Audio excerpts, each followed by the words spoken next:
સૌપ્રથમ તમને બધાને જય શ્રી કૃષ્ણ અને આજે જય એકાદશીની તમને બધાને શુભકામનાઓ। આજે હું સવારે વહેલી ઉઠી ગઈ, નહીં લીધું પણ હા યુવાંશ જોડે જ ઉઠી ગયો। યુવાંશ આજકાલ વહેલું ઉઠી જાય છે ને એટલે કામ જ નહીં થતા, પણ હા અહીંયા ટિફિન બનીને તો એકદમ રેડી હતું, કારણ કે આજે મારો ઉપવાસ છે ને એટલે આજે ચેવડો પણ વ્યાનાને ફરાહાર માટે આપ્યો હતો અને સાથે બનાવ્યા હતા પૌવા। પૌવાની ઉપર મેં થોડાક વેજીટેબલ્સ નાખ્યા હતા, વ્યાનાને આવી રીતે ખાવું બહુ ભાવે અને ઠંડી તો હજી અહીંયા બહુ લાગે છે। અને વ્યાનાને મૂકીને આવ્યા પછી તો સીધું મેં યુવાંશને સોડાઈ દીધો અને હવે બપોરના થઈ ગયા છે 2:30 અને બધા કામ ઘરના પતી ગયા છે, પણ હા મારું ફળાહાર તો હજી બનાવવાનું બાકી છે।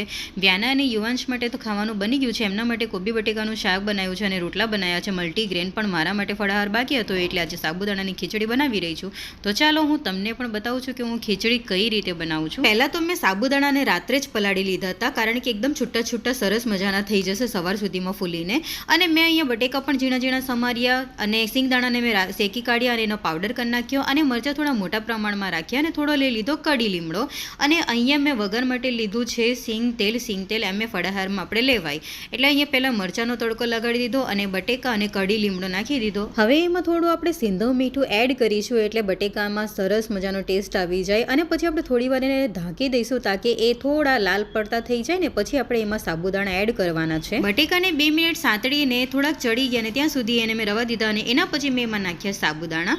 હવે સાબુદાણાને સરસ રીતે હલાવીને પછી એને પણ 2 થી 5 મિનિટ આપણે એને ચડવા દેવાનું તાકે કાચા ન રહે। સાબુદાણાની ખીચડી બનાવવા માટે આપણે એને રાત્રેથી જ પલાળી દઈએ ને તો એ 4 થી 5 કલાકમાં એકદમ ફૂલીને સરસ મજાના થઈ જાય, એટલે આપણે એને બહુ ચડાવવું ના પડે, 2 થી 5 મિનિટમાં ફટાફટ બનીને ખીચડી રેડી થઈ જાય। અને આવી જ રીતે આપણે સાબુદાણાની ખીર પણ તૈયાર કરી શકીએ। અહીંયા મેં સવારે ચા જ પીધી હતી અને એક ટાઈમ ફળાહાર કરવાનું હતું એટલે સાબુદાણાની ખીચડી બનાવી। હવે અહીંયા આપણી સાબુદાણાની ખીચડી થોડી સ્ટીકી લાગવા મળી છે એટલે હવે એમાં આપણે સિંગદાણાનો ભૂકો એડ કરી દેવાનો અને થોડી વાર આપણે હલાવતા રહેવાનું જ્યાં સુધી ખીચડી છૂટી ના પડી જાય। અને હવે તમે જોઈ શકો છો મિત્રો કે એકદમ છૂટી છૂટી ખીચડી બનીને તૈયાર થઈ ગઈ છે અને સરસ દેખાય છે। આ સાબુદાણાની ખીચડીમાં આપણે ઘણું બધું એડ કરી શકીએ, કાજુ બદામ દ્રાક્ષ અને પોમોગ્રેનેટ છે, દાડમ છે, આપણે એ બધી વસ્તુ એડ કરીને આપણે ખાઈ શકીએ, પણ આમાં મને થોડી સાદી સિમ્પલ જોતી હતી એટલે મેં આવી રીતે બનાવી। અને પછી એના સાથે સાથે મેં કેળું લીધું અને મેં જોડે લઈ લીધો બાલાજીનો ફરાળી ચેવડો, એ પણ થોડો લઈ લીધો એટલે ખાવામાં થોડી મજા આવે। અને હવે જોઈએ સાબુદાણાની ખીચડી, ચેવડો અને